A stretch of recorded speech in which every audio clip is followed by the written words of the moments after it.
Buenas tardes, ¿cómo andan todos? Bueno, vamos a hacer un poco de lectura, vamos a continuar leyendo el libro de Cristina, que estoy por la página 217 y creo que lo voy a terminar,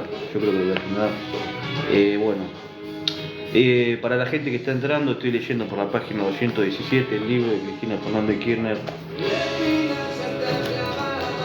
La Presidenta. A pesar de todo, mientras esta convulsión se prolongaba hasta la noche del voto no positivo de Cobos, nuestro gobierno impuso leyes que extendían o generaban nuevos derechos. Suscribimos la Convención Internacional sobre los Derechos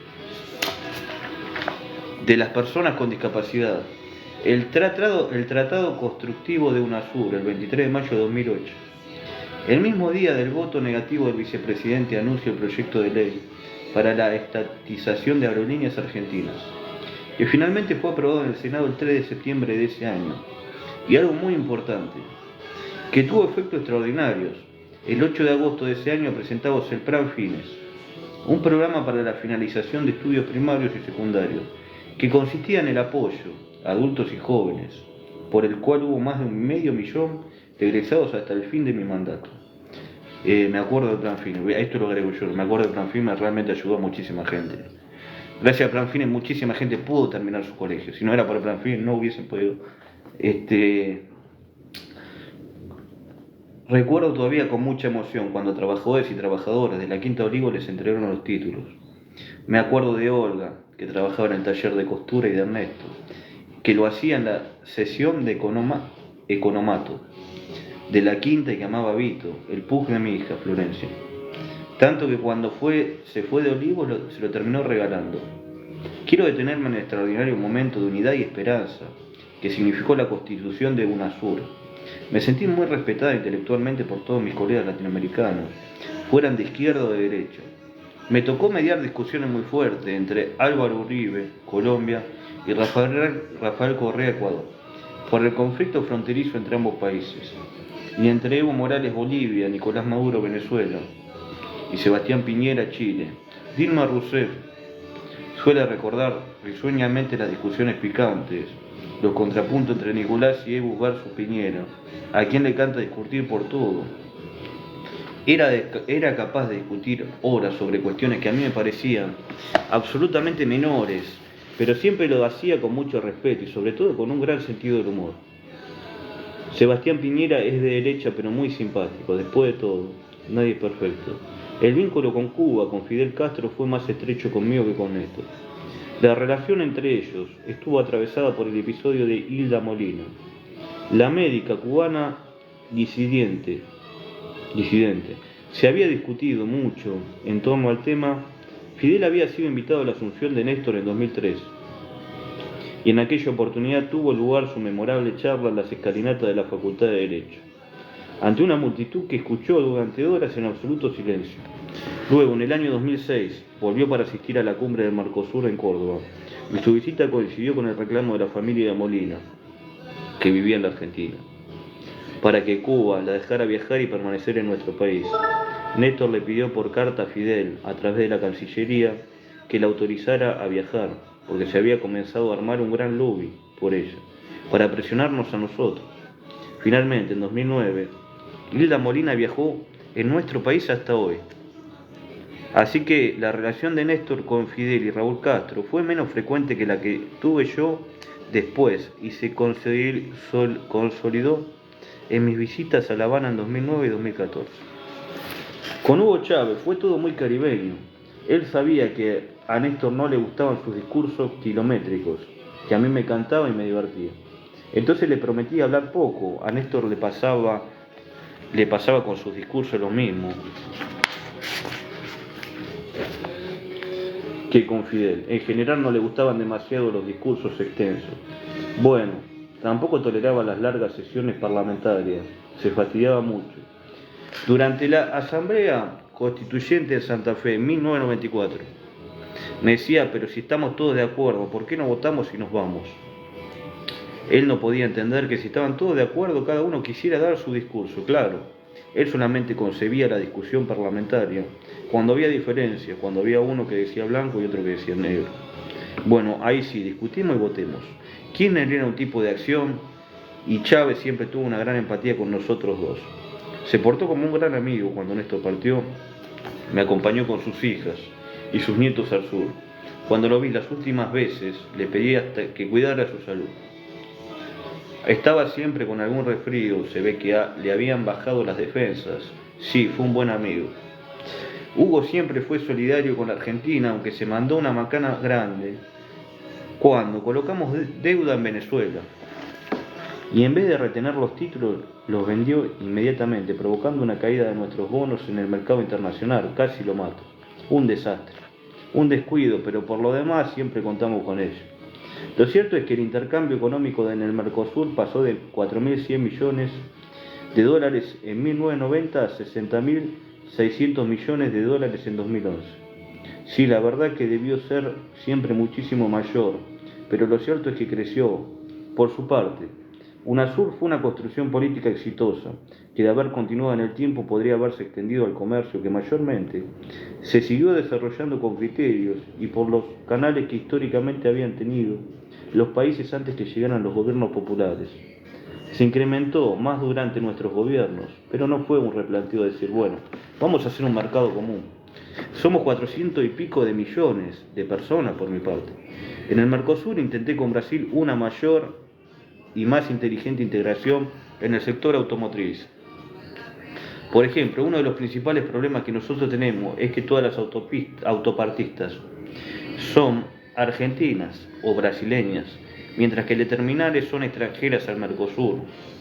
No hay ninguna ni brasileña ni argentina, con lo cual nosotros podríamos haber articulado entre ambos países una política común para exigir a las terminales, por ejemplo, que los contratos con las autopistas fueran acuerdos de más larga duración, con plazos y montos, que permitiera contar con un flujo de dinero para desarrollar innovación y tecnología.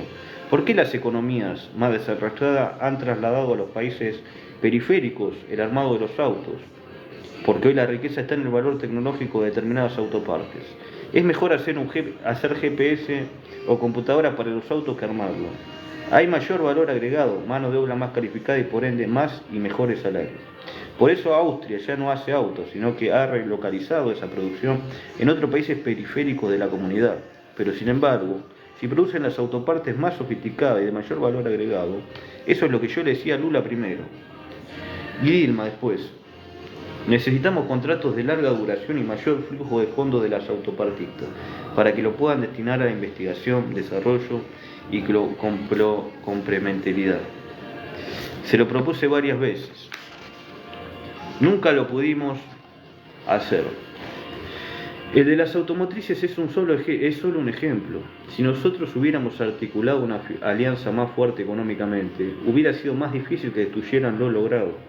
Sin embargo, en el campo de lo político y la defensa de la democracia, UNASUR tuvo logros que marcaron auténticos hitos en la historia de la diplomacia regional, como la declaración del Palacio de la Moneda en Chile para impedir la sucesión de la región, de la Media Luna en Bolivia, cuando el Santa Cruz de la Sierra querían desconocer el gobierno de Evo Morales, o cuando impedimos en la reunión de Buenos Aires un intento de golpe contra Rafael Correa de Ecuador.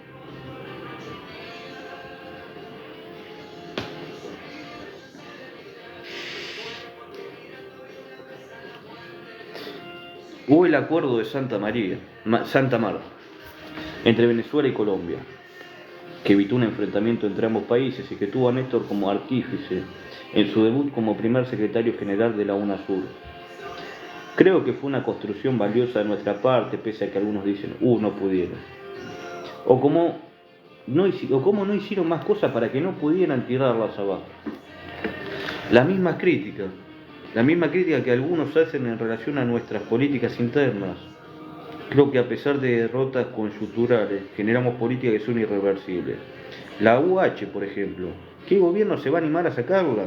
Podrán bajarle el poder adquisitivo, pero ¿quién puede decir hoy en la Argentina que va a eliminar la UH o que vamos a dejar sin jubilación a los millones que se incorporaron al sistema previsional por la moratoria jubilatoria? Lo que no quita, por cierto, que el gobierno de Macri lo vaya a intentar por el acuerdo firmado con el FMI, luego de las marchas contra el 2x1, de cómputo de penas, en el caso de los delitos de lesa humanidad. Tampoco podrán violar lo construido en el terreno de los derechos humanos. Después de toda la historia y la sociedad, dirán que son inamovibles.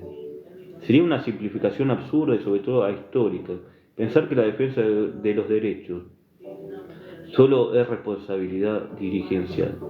Sin embargo, en medio de las dificultades de aquel 2008, avanzamos en medidas que fortalecían la recuperación nacional. La lluviosa tarde del 21 de julio, en el Salón Blanco de la Casa de Gobierno, anuncié formalmente el comienzo del proceso de reestructuración de Aerolíneas Argentinas.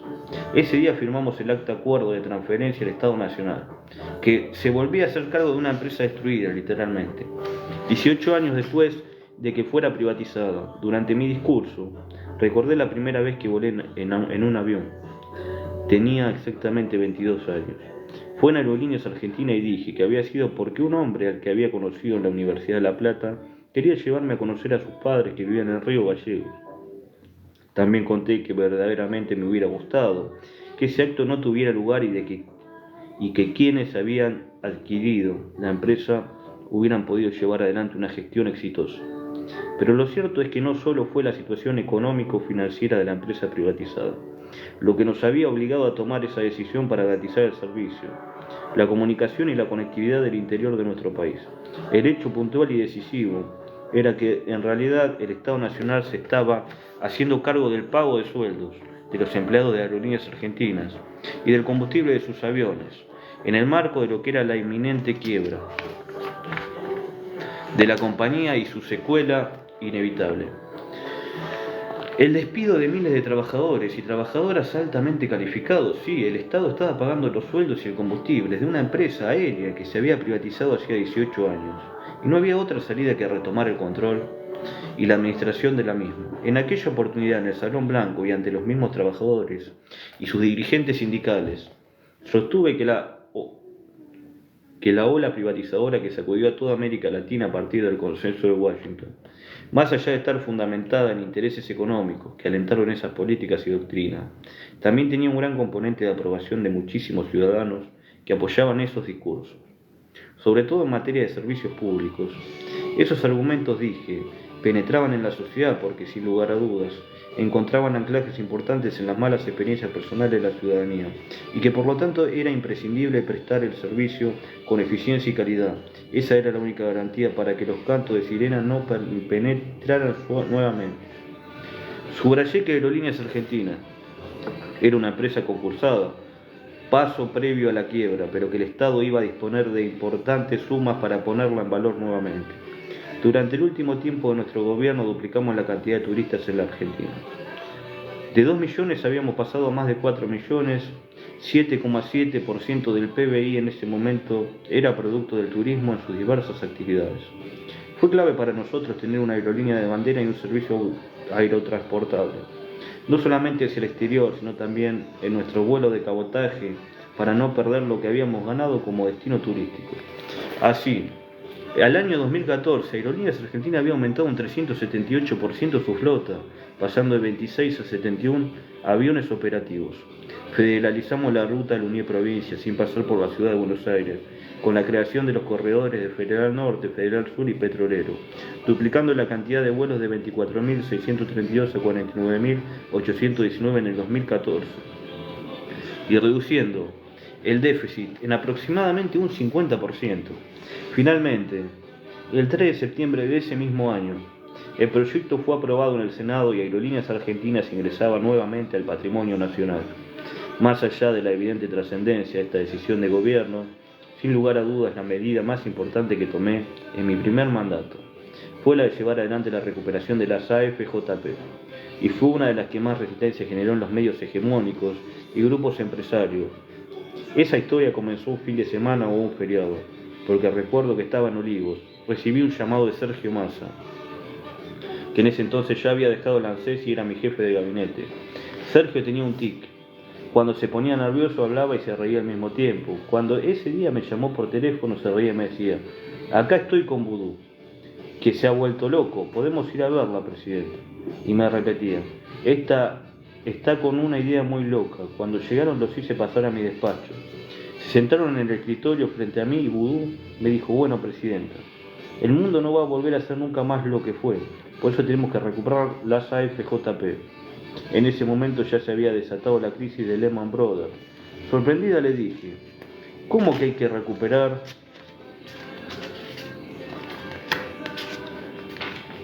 las AFJP? Sí, recuperar el sistema de reparto, recuperar la administración de los fondos, porque estamos haciendo un pésimo negocio para el Estado, casi ridículo. Y un gran negocio para ellos, me contestó. El Estado está pagando la mayor cantidad de jubilaciones, las AFJP se quedan con la crema del negocio y sus ejecutivos cobran cifras millonarias en concepto de comisiones. Después me explicó todo su plan detalladamente. Cuando terminó lo llamé a Néstor. Él sabía que iban a venir y también estaba en jefatura de gabinete.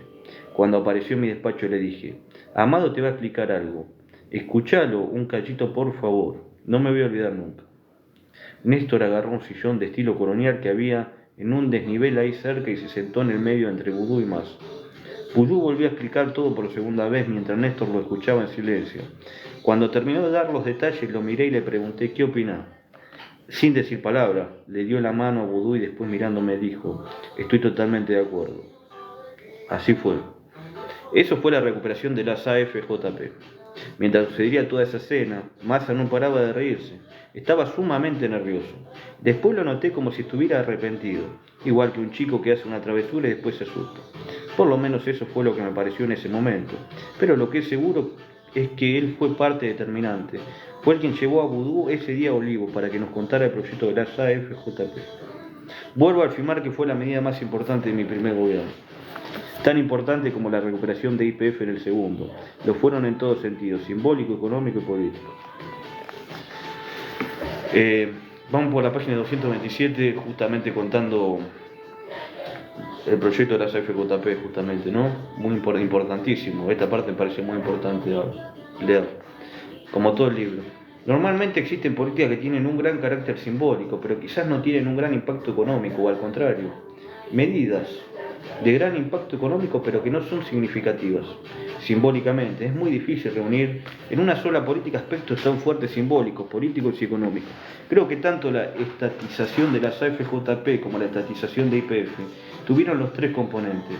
Así como en el gobierno de Néstor, sus tres grandes medidas fueron la reestructuración de la deuda, el pago al FMI y la recuperación de la ex-ESMA, que en términos simbólicos fue increíble. Mis dos medidas más importantes fueron en el primer mandato y la recuperación de las AFJP y en el segundo la recuperación de YPF. En tercer lugar también incluiría la asignación universal por hijo AUH, mediante el decreto que firmé el 29 de octubre de 2009. Pero no podríamos haber pensado en esa política si no hubiésemos recuperado las AFJP. Fue consecuencia directa de esa decisión. Sin los recursos recuperados de las AFJP, la UH no existiría en la Argentina. El 21 de octubre de 2008 anuncié la finalización del sistema de AFJP y el comienzo del sistema integrado previsional SIPA. Llevamos adelante el acto en una carpa que instalamos en la ANSES. Pedí disculpas a los presentes por el poco espacio que había, porque hacer el acto allí había sido mi idea, ya que estábamos diciendo sobre el patrimonio de los jubilados y de los trabajadores. Y eso tenía que suceder ahí mismo, en la ANSES. Luego me dediqué a explicar el complejo momento internacional en el que se adoptaba esa decisión, que definitivamente era de carácter estructural. El neoliberalismo había cometido enorme destrozo y nuevamente el Estado aparecía para hacerse cargo de las cosas. Dije que en ese momento los principales estados del mundo estaban adoptando políticas de protección para los bancos, pero que sin embargo, nuestro caso era diferente. Nuestro Estado estaba protegiendo a sus jubilados y a sus trabajadores, y por ende a la actividad económica. En ese marco internacional, lo que estábamos haciendo era tomar una decisión estratégica. Expliqué que en nuestro país, a partir de 1994, existían sistemas sofisticados en el mercado de la capitalización que permitían que aquellos que mayor capacidad de ahorro tenían, porque tenían mayores ingresos, no pagaran, por ejemplo, a la AFIP, el impuesto a la ganancia, y lo capitalizaran en una renta vitalicia. Aparte de la obligatoria del sistema de capitalización, que de esta manera hacían un doble despojo, porque también le sacaban fondos a las AFIP, permitiendo un mecanismo de ilusión. En definitiva, era un sistema que evidentemente constituía un saqueo y además una clausura al objetivo primordial de cualquier sistema previsional en el mundo, el de ser base de la solidaridad, que presuponga esencialmente a la asociatividad de los trabajadores para poder hacer frente a la vejez y a los derechos de la pensión en un futuro. Luego me detuve a explicar algo que había escuchado decir mucho durante esos días y que marcaba lo sesgado del enfoque que querían imponer en la opinión pública los principales medios de comunicación sobre esta medida tan trascendental. Repetían monocordemente, que el objetivo del gobierno era hacerse de una casa. Exactamente el mismo argumento que utilizaron para estigmatizar las retenciones móviles. Dije que nuestro gobierno nunca tuvo ninguna decisión pensando en hacerse de caja. Que tanto cuando intervenimos en aerolíneas como cuando tomamos la decisión por incumplimiento de contrato de hacernos cargo de Aguas Argentina, la principal proveedora de agua y desagües cloacales de toda Capital Federal y toda la región metropolitana del conurbano. No pensamos nunca en hacernos de caja, al contrario, pensamos en los sectores más vulnerables de la sociedad, que son los que necesitaban esos servicios. Afirmé cuando decidimos incorporar en la jubilación inclusiva a más de 1,5 millones de argentinos que habían quedado afuera de la protección previsional. Tampoco pensamos en la caja, como tampoco lo hicimos cuando luego de años de congelamiento de descuento, aumentamos 13 veces los saberes de los jubilados y los pensionados. Expliqué que tampoco habíamos pensado en la caja cuando por primera vez, y para no quedar sujetos a las manos del presidente o presidenta de turno, consagramos legislativamente la movilidad jubilatoria a través del Parlamento argentino. Sin embargo, en lo que sí habíamos pensado, expliqué, era en la Constitución y sobre todo en la parte que dice que el Estado es el que debe garantizar las jubilaciones y las pensiones de los argentinos. Les propuse entonces otra hipótesis. Supongamos que nosotros como gobierno pensamos en la caja del ANSES, pero entonces los otros, los que querían seguir con el sistema de las AFJP, ¿qué caja defendían? Me asombraba y sorprendía escuchar determinadas argumentaciones, como si el ANSES... hay vientito. Como si el ANSES fuera propiedad privada mía. Me impresionaba porque todas las acciones que fuimos desarrollando en defensa de los jubilados podían ser fácilmente cotejadas en los hechos y en la línea del tiempo. Todo lo hecho y decidido en materia previsional no era solamente porque tuviésemos convicciones éticas, sino porque estábamos convencidos que además de sostener trabajo, sostener jubilaciones y sostener pensiones era sostener la actividad económica, ¿no? Que volvía a retroalimentarse y permitir que cada vez la gente pudiera estar mejor. Por último, en esa ocasión les dije que la decisión y elección que estábamos tomando aquel día trascendía a un gobierno, incluso a un partido político, porque era una política que iba más allá de una generación. Tenía que ver con el futuro, con nuestros hijos y con nuestros nietos. ¡Qué increíble! En esos tiempos en que vuelven las políticas de saqueo de neoliberalismo, como recuerdo ese día, porque también señalé que lo que los argentinos teníamos que acordar era que el modelo que veníamos llevando adelante se institucionalice políticamente, para que no pueda volver a ser cambiado cuando nuevamente teorías como la del consenso de Washington vuelvan a aparecer, hoy como siempre. Encuentren comunicadores que le digan al país todo lo público que era horrible y que el Estado no sirve para nada. Porque después, cuando las papas queman, siempre termina siendo el Estado el que aparece a reparar derechos conculcados y volver a llenar las cajas que fueron vaciadas, saqueadas y endeudadas. Un mes después, el 20 de noviembre de 2008, se promulgó la ley 26.425 de estatización de las AFJP. Desde la recuperación de la administración de los recursos de los trabajadores y los jubilados, se ahorraron entre 2009 y 2014 75.502 millones de pesos de concepto de comisiones que hubieran ido a los ex gerentes de la AFJP. Entre 2004 y 2014, los recursos del ANSES crecieron en un 1947%, lo que entonces el PRO y sus aliados, luego reconvertidos en Cambiemos, señalaron sobre esa medida central de mi gobierno. Ahora, mientras escribo estas líneas, lo sabemos. Era exactamente lo que harían ellos. Otra vez el espejo invertido. Alguien debería analizar psicológicamente a determinados personajes de la fauna política argentina, que colocan en sus adversarios las intenciones que en realidad tienen ellos. Elisa Carrió y Federico Pinedo hablaron de saqueo a los jubilados y violación de la propiedad privada. La propuesta de eliminación de las AFJP es una maniobra de los Kirchner para quedarse con el dinero de los futuros jubilados. Vociferaban en los medios hegemónicos. Señalaban que el proyecto de estatización de las AFJP es confiscatorio y viola la propiedad individual. Carrió y Pinedo, entre otros, que afirmaban que nosotros queríamos el dinero de los jubilados para usarlo discrecionalmente Hablaban que, qué duda cabe ahora de lo que harían ellos mismos, en una increíble actitud proyectiva.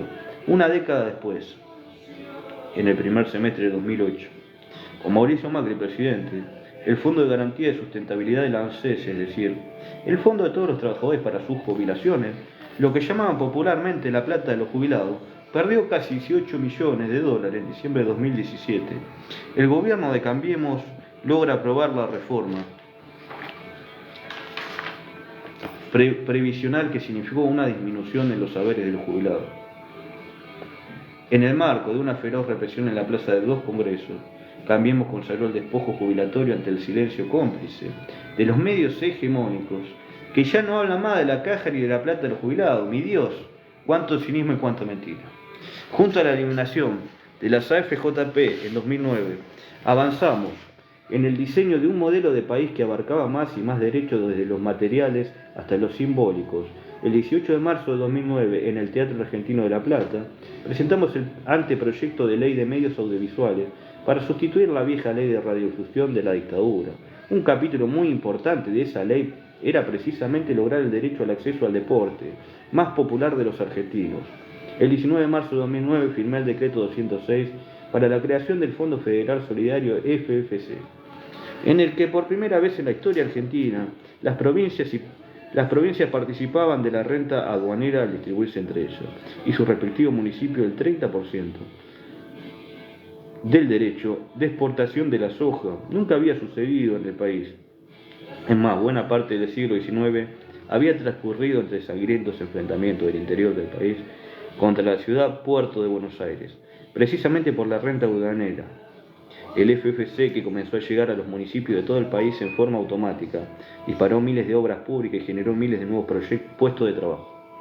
El 21 de abril de 2009, Argentina presentó el límite exterior de la plataforma continental de todo su territorio ante la Comisión de Límites de la plataforma continental con sede en Naciones Unidas, Nueva York. El final de trámite establecido en la Convención de las Naciones Unidas sobre el Derecho del Mar, previsto para 2016, implicó finalmente que la República Argentina pudiera sumar 1.782.000 kilómetros cuadrados de superficie marítima a su zona de soberanía. Sin embargo, pese a todas las políticas desplegadas, a la formidable ampliación de derechos y a las políticas contracíclicas para contrarrestar la crisis global del 2008, sobrevino una derrota electoral muy dura de aceptar en las elecciones de medio término en junio de 2009. En la provincia de Buenos Aires, cuando Néstor encabezó la lista de diputados nacionales del Frente para la Victoria, PGFPB, la presión mediática lanzada contra nuestro gobierno a partir de la crisis con las patronales agropecuarias, a la que sumó el rechazo de las corporaciones por la estatización de las AFJP, nunca se detuvo e impactó electoralmente. Igualmente, que la gente ya prefirió elegir a Francisco de Narváez, pudiendo haber votado a Néstor, creo que es algo que nunca voy a justificar.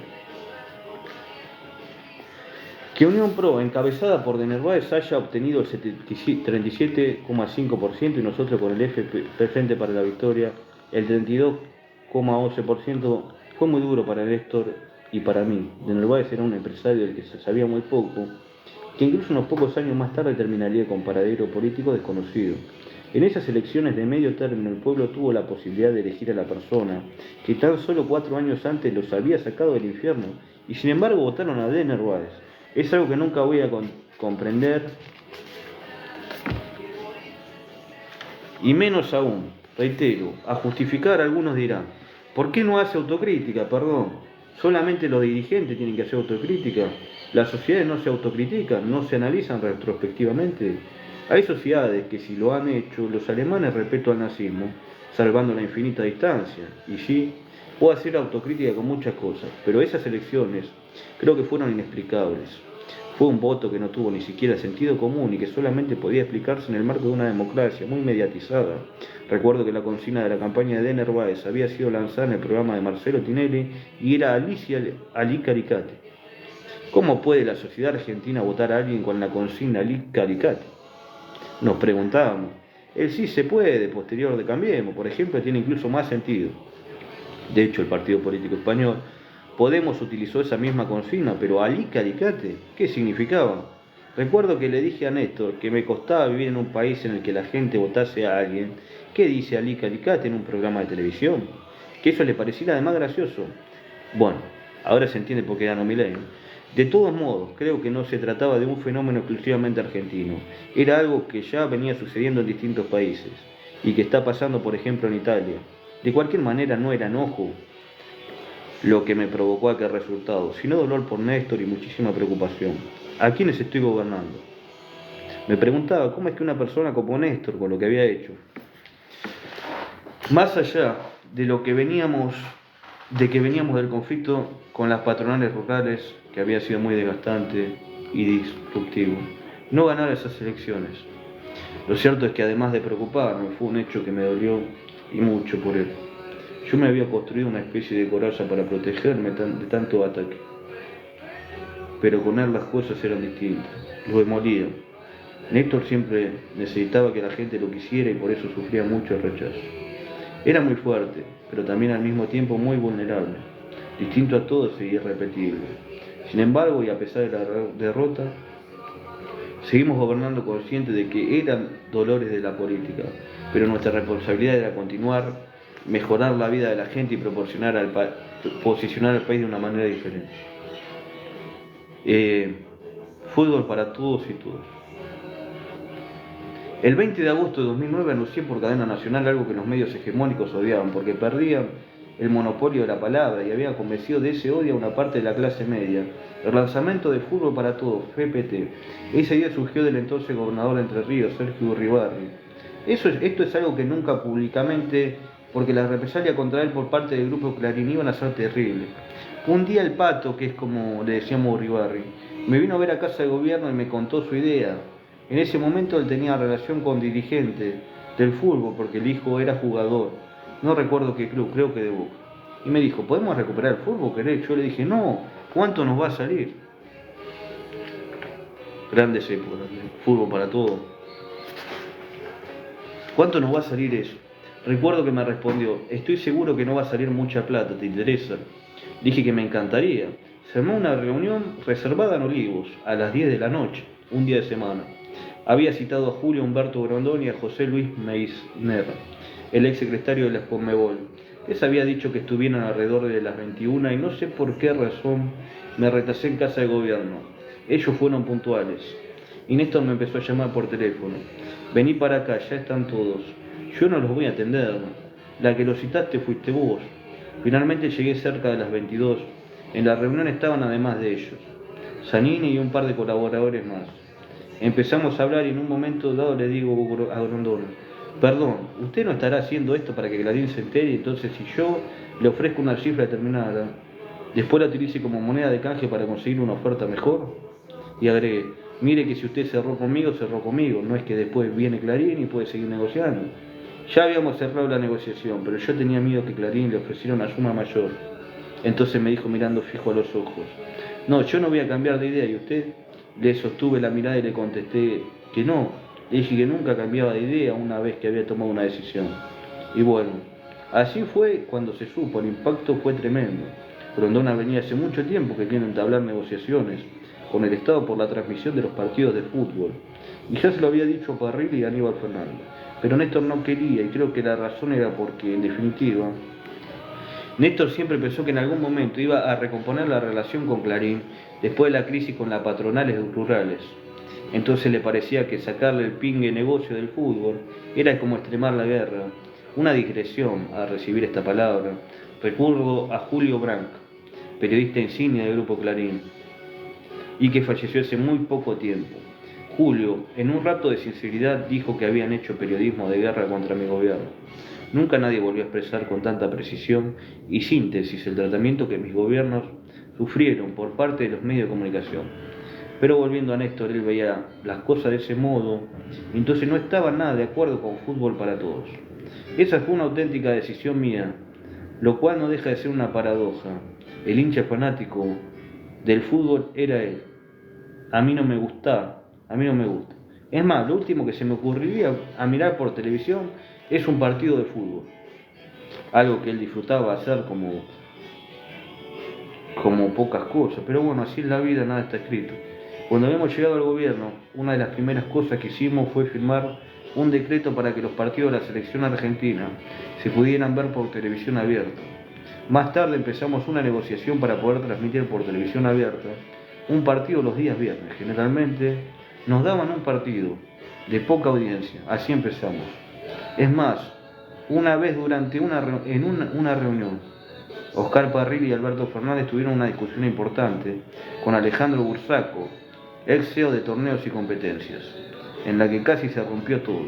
Oscar y Alberto le reclamaban que nos dieran algo más y Bursaco les decía: no, es esto o nada.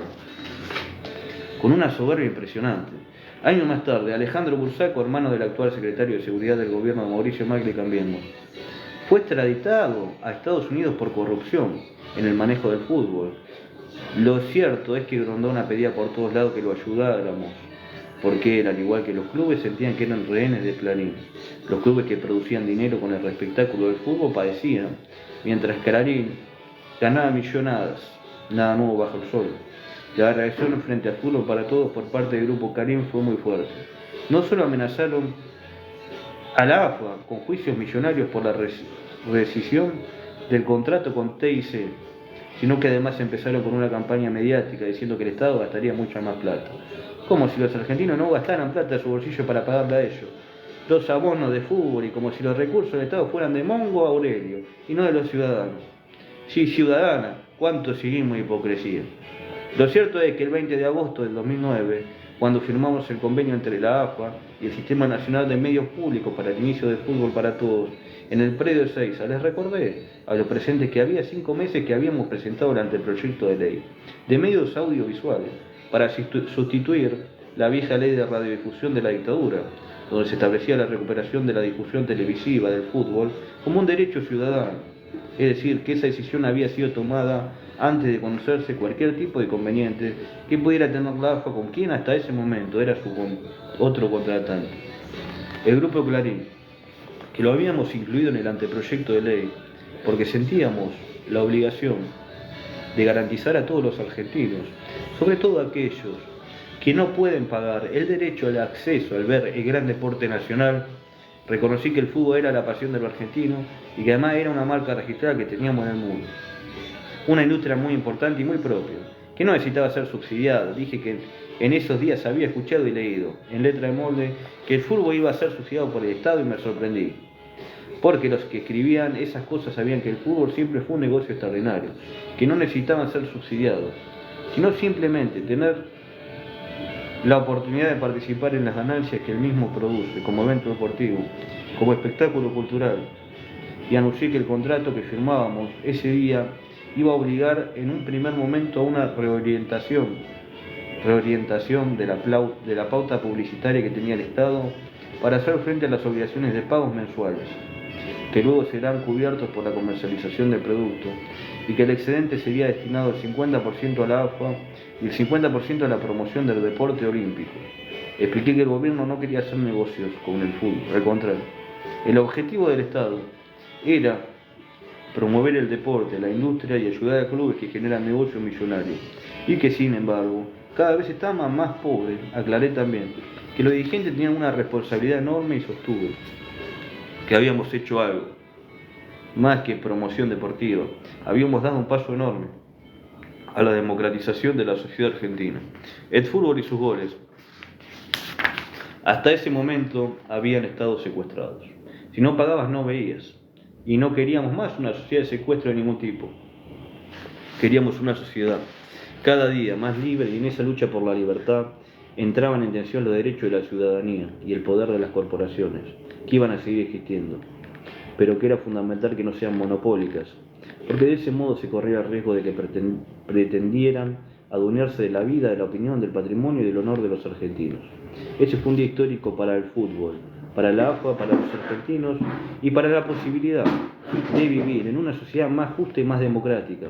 Recuerdo que cuando terminó el Mundial de 2014 y la selección volvió de Brasil como subcampeona, los recibimos en el predio de la AFA, que la AFA tiene en Ezeiza. Grondona se me acercó y me dijo: tengo una deuda, no le puede traer la copa, doctora, es la pena más grande que tengo. Ese mismo mes como una forma de completar el acceso de miles de argentinos, no solo a su deporte, sino a otros bienes culturales, lanzamos la televisión digital abierta, TDA, y el sistema SAT-TVD, para que millones accedan en forma gratuita a la televisión y en alta definición. Nunca quisimos detenernos en el reconocimiento de derechos para nuestros compatriotas, porque una cosa nos había quedado clara luego de la derrota por la resolución 125, de las retenciones móviles. La razón de ser del Estado es garantizar una mejor vida para el pueblo.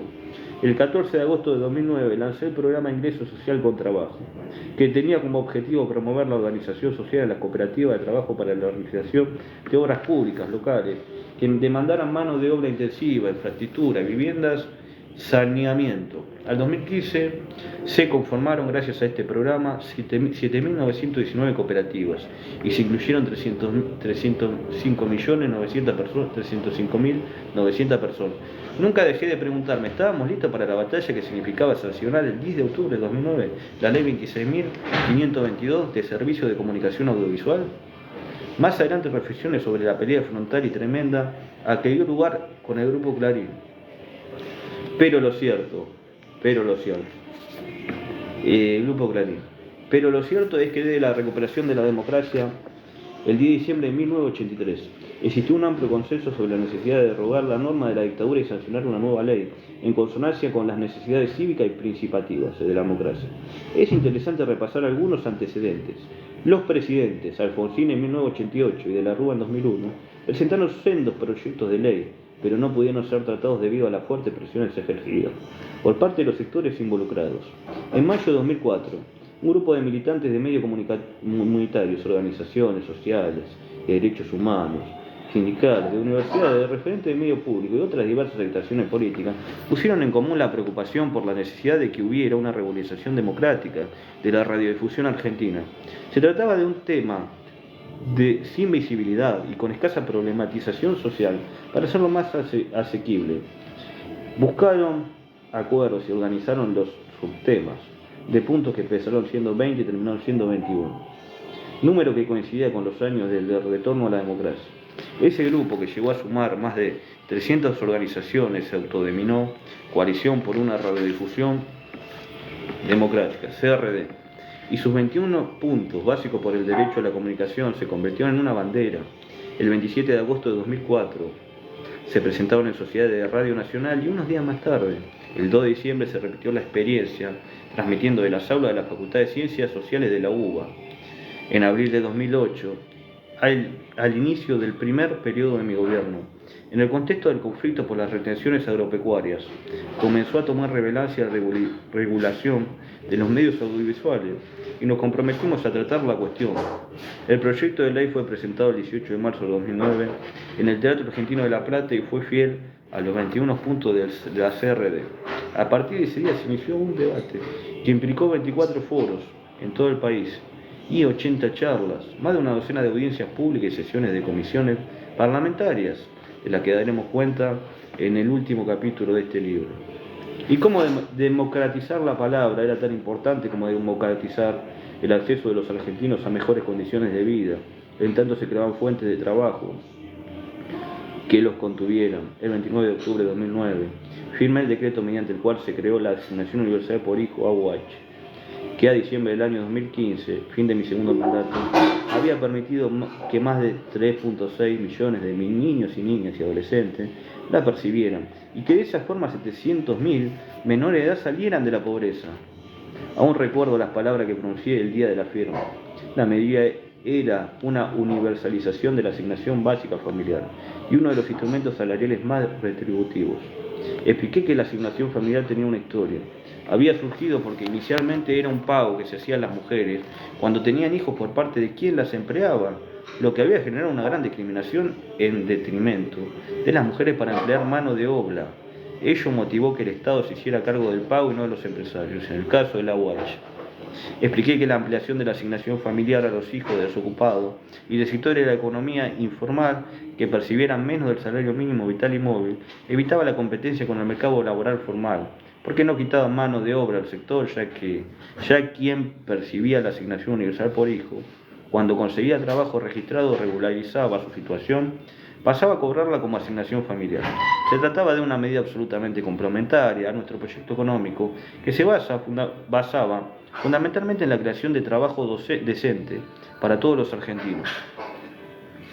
Dije que en nuestros años de gobierno habíamos generado más de 5 millones de puestos de trabajo y que habíamos incorporado al sistema previsional argentino a más de 2 millones de personas que no habían podido jubilarse y que habían sido condenadas a una vejez sin ningún tipo de protección. La UH podía existir porque habíamos tomado la decisión de recuperar la administración de los fondos del sistema previsional, es decir, porque habíamos decidido que los recursos de los trabajadores debían servir a los trabajadores y a los que todavía no habían conseguido ocupación. Contábamos con un financiamiento genuino y era una medida que además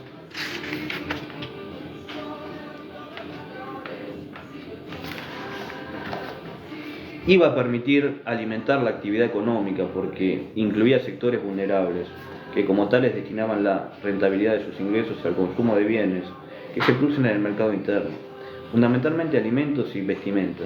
Aclaré al anunciar la medida que quienes pagamos ganancia en la AFIP percibíamos un descuento del importe de salario familiar al final del año. Lo planteé porque desde la derecha neoliberal y los medios de comunicación habían comenzado a instalar que los descuentos en los salarios de los trabajadores por impuesto a la ganancia se redireccionaban a los beneficiarios de la AUH, más tarde conocidos despectivamente como planeros. Pese a que me cansé de explicar la mentira, germinó y creció. En ese punto quiero recordar una frase textual de Juan Domingo Perón en el modelo argentino para el proyecto nacional, en su discurso del 1 de mayo de 1974 ante la Asamblea Legislativa, pero a la vez es impostergable expandir fuertemente el consumo esencial de las familias de menor ingreso, atendiendo su necesidad de consentido social y sin formas superfluas. Esta es la verdadera base que integra la demanda social, la cual es motor esencial de desarrollo económico. Casi 40 años antes, Perón, en su tercera presidencia, había identificado el consumo de los sectores vulnerables como palanca de desarrollo y crecimiento económico. Consumo para sostener la demanda. Perón dixit: la ANSES estaría a cargo del control, la vigilancia y la transparencia en la asignación de la UH. Nunca creí que esa medida iba a terminar con la pobreza, pero confiamos que iba a ayudar a aquellos que todavía no tenían la posibilidad de conseguir un trabajo decente. La idea de la UH era fundamentalmente que nuestros chicos, nuestras niñas vayan a colegio y cumplan con todos los planes de vacunación y de control sanitario que debían ser presentados para continuar con el beneficio. Debíamos entender de una vez por todas que nunca nadie podría dejar de ser pobre si no accedía a la educación y a la salud. Se trató definitivamente de un acto de reparación y de justicia que iba a ser completado cuando los padres de esos niños lograran tener un buen trabajo, un buen salario y una buena casa. Hubo luego medidas complementarias. Cerca de un año después, el 28 de abril de 2011, mediante la resolución 235/2011, se creó la Asignación Universal por Embarazo, AUE, que ampliaba los derechos que se brindaban mediante la UH. Gracias a la AUE, hasta 2015, unas 82.430 millones de embarazadas tuvieron acceso a los servicios de atención médica especializada. Bueno, muy importante, ¿no? Muy importante e importantísimo. El Bicentenario. Bueno, vamos a poner un poco de música.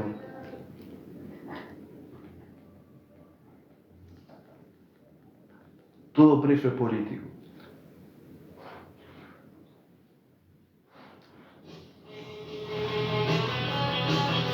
Gracias por los corazones. En el Bicentenario. Durante el año del Bicentenario, nuestra meta fue generar más y más reconocimiento de derechos en todos los terrenos. Era nuestra manera de festejar a la patria.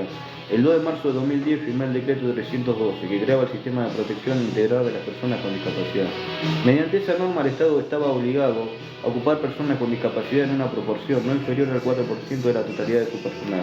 El 24 de marzo, el Día de la Memoria, presentamos el Centro Cultural de la Memoria, Haroldo Conti, y el 21 de mayo anunciamos el inicio del programa de becas del Bicentenario para carreras científico-técnicas. En esa línea, el 6 de abril, habíamos dado comienzo a un programa inolvidable para mí y para miles de chicos y chicas de escuelas públicas del país, el programa Conectar Igualdad. Recuerdo que las palabras que pronuncié el día de la presentación, quise enfocarme en la importancia de la palabra igualdad, que era uno de los valores más importantes a remarcar en ese año del Bicentenario. Sostuve que teníamos que perseguirla contra viento y marea, Porque la igualdad es el gran instrumento liberador y de equilibrio de la sociedad, de los pueblos y del mundo. Que la palabra igualdad haya formado parte del nombre del programa no era casual. Quise que figurara porque siempre fue un valor de los argentinos comprometidos con el desarrollo del país desde 1810. Recordé que el nuestro había sido el primer gobierno de la historia argentina que puso el 6% del Producto Bruto Interno para la equidad educativa, para que todos los docentes tuvieran un piso salarial y para las escuelas. Siempre consideré que la igualdad tenía que estar fuertemente acompañada de lo económico. Si un chico tiene que salir a trabajar y no puede terminar la escuela, o no puede ir a la universidad, por más que estas sean públicas y gratuitas, la igualdad es solo declarativa.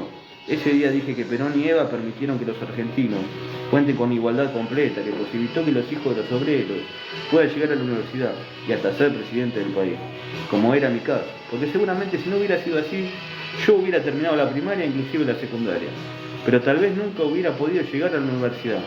A partir del programa Conectar Igualdad, miles de chicos de la escuela primaria pública podrían contar con su netbook, que en el mundo contemporáneo significaba un absoluto instrumento de igualdad para superar, entre otras, la injusta brecha digital.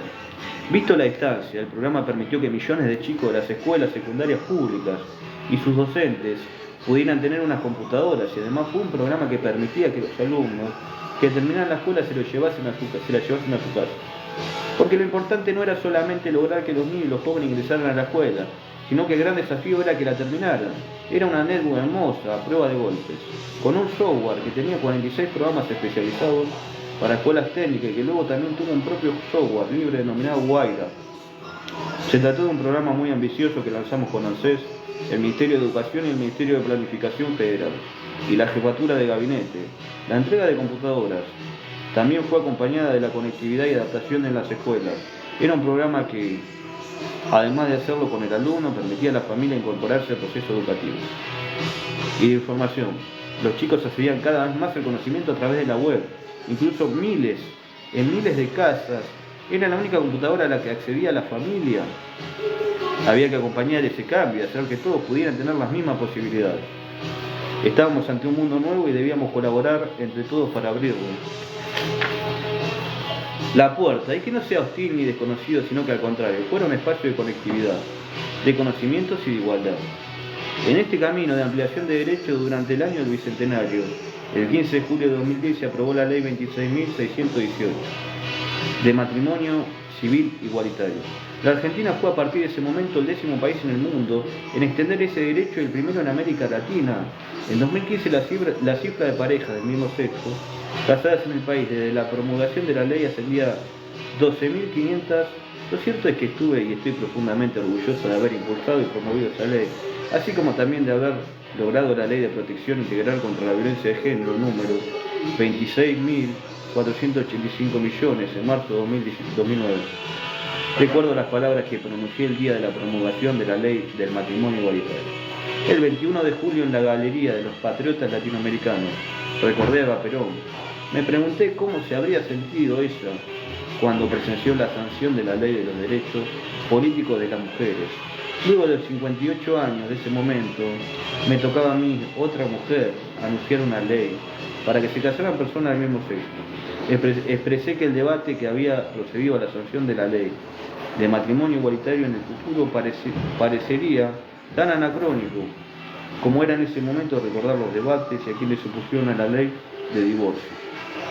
Recuerdo que había revisado la lista de los legisladores que votaron en esa ocasión en contra de un senador, no importa quién, que luego de votar negativamente al tiempo se divorció, pero luego votó por la ley de matrimonio igualitario. También encontré un senador católico que había votado a favor. En fin, la vida nos va cambiando porque la realidad también cambia. Lo importante era que ese día fuimos una sociedad un poco más igualitaria que el día anterior a la sanción, porque con esa ley no le sacamos derechos a nadie, al contrario, le estábamos dando a otros y otras que le faltaban y que nosotros ya teníamos. Siempre sentí que más que una ley, habíamos promulgado una construcción social y que, como tal, era transversal, diversa, plural, amplia. Y no le pertenecía a nadie. También pensé que tal vez podríamos haberlo hecho antes, pero todo tiene su tiempo de maduración, que era posible. que si ese debate se hubiera planteado años atrás, tal vez se hubiera frustrado. Ese año, 2010, era especial. Era el año del Bicentenario y se percibía en el aire el espíritu de una sociedad abierta, plural, diversa y más tranquila. Durante el debate del matrimonio igualitario, en los medios de comunicación publicaron, como siempre, una enorme cantidad de mentiras. La Nación escribió el 19 de junio de 2010, en uno de sus editoriales: el fin último del matrimonio entre parejas del mismo sexo es posibilitar la posterior adopción de niños. Y criticaban duramente la idea, sosteniendo que estudios norteamericanos, a cargo de expertos en ciencia del comportamiento de la Universidad de Carolina del Sur, llegaron a la conclusión de que los menores que viven y son criados por parejas homosexuales han padecido fuertes emociones como miedo, inseguridad, ansiedad, aprehensión, vergüenza y enojo al tratar de esconder o negar la homosexualidad de los padres. En el mismo diario dijeron que nosotros teníamos un interés desmedido en que saliera la ley y que no estábamos verdaderamente interesados en los derechos de los homosexuales, que lo hacíamos por tres motivos. En primer lugar, porque buscan plantearse como única opción progresista. En segundo, porque pretendíamos dividir a la oposición con la discusión sobre el tema. Y en tercer lugar, dijeron que lo hacíamos porque Néstor Kirchner pretende enfrentar al cardenal Jorge Bergoglio y a la Iglesia Católica. Un objetivo en el que no hay duda que su esposa lo acompaña. Textual: mi Dios. Por supuesto, nada era verdad y la historia se encargó de demostrarlo. Esa ley tuvo para mí una marca profunda. Fue la última que votó Néstor antes de partir. De todos modos, si bien fue un año cargado de emociones y signado por una enorme ampliación de derechos a vastos sectores de la sociedad, no recuerdo mayor momento de felicidad durante mi gobierno que aquel 25 de mayo de 2010, durante los actos del Bicentenario. Fue el momento de mayor felicidad política de mi vida y además el hecho de que haya estado como presidenta junto a Néstor fue para mí algo inolvidable, casi mágico. No lo podía creer, toda la vida había soñado con el Bicentenario y trabajamos mucho para que fuera inolvidable.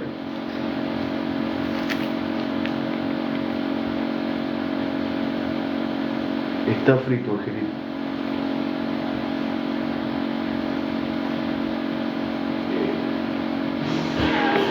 El diseño de los festejos fue una creación de Oscar Paril y mía, aunque después lo comprendió totalmente. Ernesto no daba ni 5 pesos por eso y con Zanini me hacían broma en los almuerzos y en las comidas. Me decían: vos y Parili, con eso el Bicentenario. Y se reían. Todos los días, una vez que llegaba a casa de gobierno, Oscar inmediatamente venía a mi despacho con su carpeta y sus papeles. La programación comenzó en marzo de 2008. Un día le dije: tengo que hablar con vos del Bicentenario. Le comenté que ya existía un decreto firmado, Néstor, y que se había formado una comisión del Bicentenario en la que estaban Aníbal y Alberto y otras personas. Pero que, como decía Perón, cuando quieras que algo no se haga, nada mejor que formar una comisión. Entonces le pedí que se hiciera cargo. Le comenté que había hablado en Nueva York con la arquitecta argentina Margarita Gurman, que trabajaba en la New School University y que incluso había venido a mi despacho de senadora en el 2007 a dar mi idea sobre el tema y que me había entusiasmado muchísimo. Decidí nombrar a Oscar como coordinador de todo el equipo y empezó a trabajar. Comenzó buscando antecedentes de festejos similares en el mundo. Me dijo que la espalda de él solo no alcanzaba y me propuso sumar al equipo a Jorge Focia, secretario de Cultura de la Nación, entre julio de 2009 y mayo de 2014, y a Tristán Bauer, entonces a cargo del Sistema Nacional de Medios Públicos, además de reconocido cineasta. Yo le decía: mire, Oscar, nosotros tenemos que tomar un modelo diferente a los festejos del Centenario, que fue unitario, entre la dirigencia, con la visita de una infanta monarquía, con estado de sitio y con la gente muriéndose de hambre. El Bicentenario tiene que ser lo opuesto, tiene que ser popular, federal, democrático y plural. Esa fue la definición que les di, y con esa base empezaron a hacer reuniones con todo el mundo, intelectuales, artistas, artesanos, hasta con los corredores de autos, con todas las comunidades, la DAIA y la AMIA, los italianos, los peruanos, bolivianos, con todos. Buscar incorporó al equipo al productor Javier Grossman y armaron lo que yo llamaba la unidad del Bicentenario. Hicieron una reunión y me dijeron: tenemos que reservar los lugares, vamos a reservar la rural. Le dije que no, que el Bicentenario tenía que ser en la calle. Comenzamos a preparar la fiesta. Y en esa primera reunión quedó claro que teníamos que tomar la calle. También le había dicho a Oscar que buscáramos algo diferente, algo distinto, algo que rompa los moldes, y ahí surgió lo del grupo Fuerza Bruta, idea de Parrilli. Él los había visto en un espectáculo que dieron en Recoleta y le dijo a Broma: hay un grupo que hace locura, me gustaría traerlo, y así fue que se incorporó Ricardo Dick James, fundador de Fuerza Bruta, y empezaron a armar todo el esquema del desfile. Después, cuando vinieron con la propuesta final, sumé cosas que le faltaban. Pedí, por ejemplo, que incluyeran la batalla de San Lorenzo. Me fascina ese episodio histórico y encuentro que la marcha militar compuesta para conmemorarlo es simplemente perfecta. Habían hecho consultas a diferentes historiadores acerca de todos los hechos políticos y sociales más importantes en los 200 años de historia. Habían consultado a Felipe Pigna y a diferentes intelectuales que acercaron sus propuestas. Luego de varias reuniones, elegí los 20 temas que sí o sí tenían que estar. El último toro, todos, era el futuro. La burbuja de la ciencia y la tecnología, en el desfile de las carrozas, y que más tarde dio pie para la construcción de la gran feria de la ciencia y tecnología que fue Tecnópolis. Más cerca de los festejos, tuve una reunión con la comisión organizativa.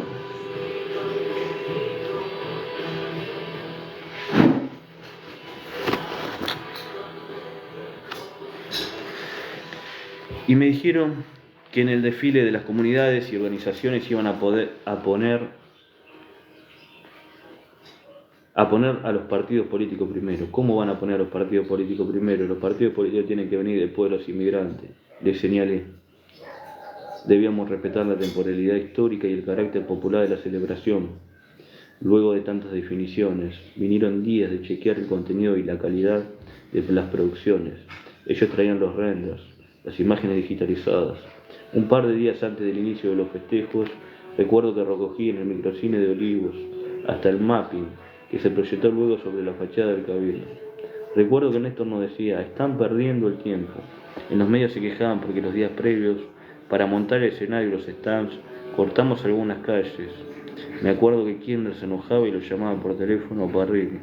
Están puteándonos por Barrio Mitre, por C5N, por los cortes de calle. O le decía: le hacés perder el tiempo a la presidenta, junto con Zanini. No dejaba de aicaquearme en almuerzos y cenas. ¿Cuánta gente piensa meter? ¿100.000, 200.000? Cuando el primer día de los festejos se juntaron espontáneamente 300.000 almas en el obelisco, llegó la venganza de Parrilli. ¿Les alcanza esta cantidad? La historia saldó aquella discusión. El 25 de mayo del 2010, 200 años después de la jornada histórica, la ciudad de Buenos Aires fue literalmente tomada por la gente. Teníamos razón. Así que el viernes 21 de mayo di por inaugurado formalmente el paseo de la 9 de julio y los festejos del Bicentenario explotaron. Recuerdo que fui al stand de la Embajada de Brasil, que había armado un fútbol en el que tenía que patear una pelota para hacer gol y me sacaron una foto en el momento de pegarle a la pelota. Hasta me acuerdo cómo estaba vestido. Tengo la imagen en mi cabeza de ver gente caminando por todos lados. Cuando me fui se produjo un desborde terrible. A la gente se tiró arriba del auto y lo corrieron varias cuadras. Al otro día el secretario de Comercio, Guillermo Moreno, que había visto la escena, me comentó: ¿usted vio lo que pasó ayer cuando se fue? Yo venía caminando del Ministerio de Economía hacia la 9 de julio por Avenida de Mayo y vi como la gente se tiraba sobre un auto que después me dijeron que era el suyo. Nunca había visto una cosa así, mucho fervor. Nunca vi tanto fervor. Los días anteriores, el 25 de mayo, Parrilli recorrió a pie el paseo de la 9 de julio. Me contó que era increíble lo que sucedía en los puestos. No daban abasto porque había tanta gente que no les alcanzaba la comida para cubrir la demanda. Recuerdo una anécdota en particular. Él me contó que uno de esos días previo al 25 iba caminando y un hombre mayor muy bien vestido y sumamente elegante lo paró. ¿Usted es Parrilli?, le preguntó Oscar. Pensó que lo venía a increpar, pero no, el hombre dijo: mire, quiero decirle algo. Yo estuve en el bicentenario de la Revolución Francesa en París, y esto mucho mejor. El 25 de mayo de 2010 fue martes. Habíamos decretado que el lunes fuera feriado. Recuerdo que los opositores nos criticaban por el feriado puente. Tremendo los actos del 25 de mayo, ¿no? También, bueno, yo he ido mucho a lo que es Ciudad Oculta Rock, que es un festival, ¿no? Ahí en Ciudad Oculta, que tocaba mucha banda del barrio, los Gardelitos, el Piti, bueno, Jóvenes por el Ser, y bueno, en todo el país, ¿no? Y lo que eran los actos, ahí, la verdad sinceramente no tuve la posibilidad de ir. No fui, no sé por qué, pero no fui. Pero bueno, me hubiese encantado ir. Yo veía también los actos cuando estaba Silvio Rodríguez, que lo transmitía la televisión, Canal 7, ¿no? Y nada, impresionante, ¿no? Esos actos bien argentos. Pero sin ponerme papel de nacionalista ni nada. Silvio Rodríguez, pero éramos. Vamos a seguir con la lectura. ¿Cuándo no? También me criticaban por no ir al desfile de las Fuerzas Armadas, el sábado 22. Al que sí fue el gobernador de Buenos Aires, Daniel Scioli. En verdad no fui porque estaba cansado, no hubo ninguna otra razón. Es más, yo quiero que alguien me diga cuándo se le dio, después de la dictadura, el lugar que le dimos en ese desfile central a San Martín, los granaderos y la guerra de Malvinas. El desfile militar del 22 lo hicimos con los trajes históricos. No homenajeamos a las Fuerzas Armadas represivas, reivindicamos la historia y la gesta heroica de las Fuerzas Armadas con nuestra guerra por la independencia. Eso lo fuimos organizando durante la marcha y hubo algunas cosas que no salieron bien de casualidad. Como lo que pasó el 25 de mayo por la noche. Todavía estábamos en la Casa Rosada. Y Oscar entra muy pálido y me dice, el desfile no se puede hacer. No puede salir porque la gente desbordó las vallas y ocupa las calles. No puede salir, ¿qué es? Le digo, los de Fuerza Bruta dicen que no pueden salir, que es peligroso. Mirá, Oscar, tenemos más de 3 millones de personas en la calle y no llegan a salir, nos van a matar a todos. Los organizadores tenían miedo por la cantidad de gente que había y por la seguridad. Entonces no querían dar inicio al desfile. En los medios, como de costumbre, decían mentiras. Titulaban que había incidentes y que se iba a morir gente. Y los de logística tenían miedo. Pero Néstor les dijo, ¿están locos? ¿Cómo no van a salir ahora? Entonces dieron la orden de empezar el desfile. Pero cuando iba a salir la primera carroza, hubo un inconveniente. Nosotros, influenciados por nuestra concepción eurocentrista, y como buenos hijos de inmigrantes habíamos organizado que el desfile comience con la carroza, que transportaba a una joven de pelo largo y oscuro, que vestida con una larga túnica blanca y celeste, que agitaba en el aire y lo hacía flamear, simbolizaba nuestro país, la Argentina. El efecto era magnífico, elevada a gran altura, pareció lanzar en el aire. La gente había subido a las vallas y las habían tirado, terminando de esa forma dentro del pasillo por donde debían pasar la carroza. Estábamos con un lío enorme, ya que por su tamaño, la primera carroza, la de la Argentina, no podía pasar. Entonces salió la segunda carroza, que era la de los pueblos originarios, que tenía una forma diferente, eran más angostas. Fue impresionante, se ve que Dios estaba también por ahí, y pasó lo que tenía que pasar, lo que era más justo y de rigor histórico.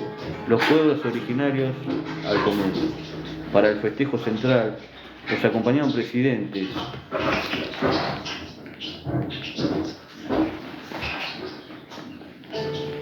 Para el festejo central los acompañaban presidentes de los diferentes países latinoamericanos.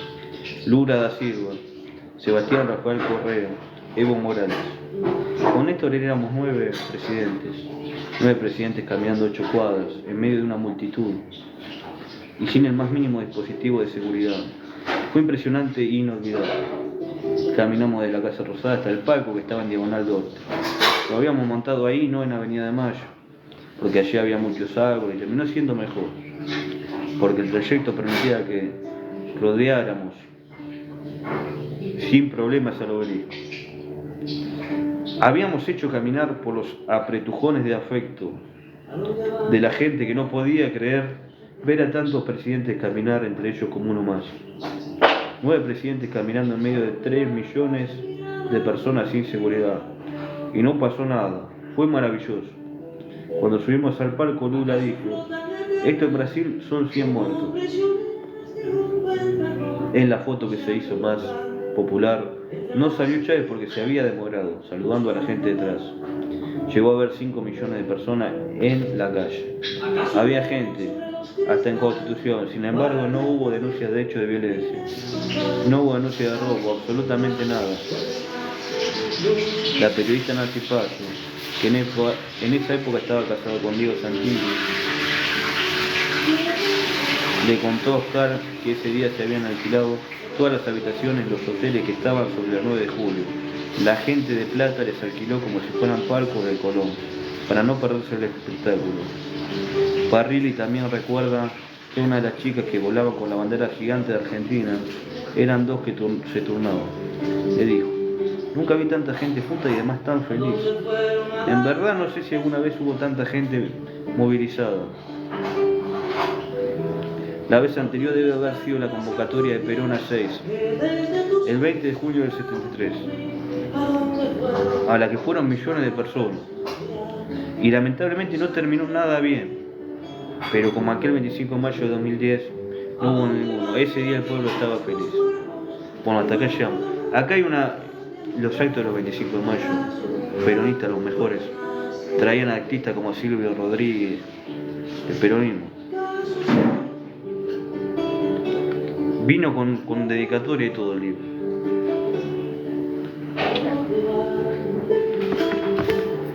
Bueno, página 237.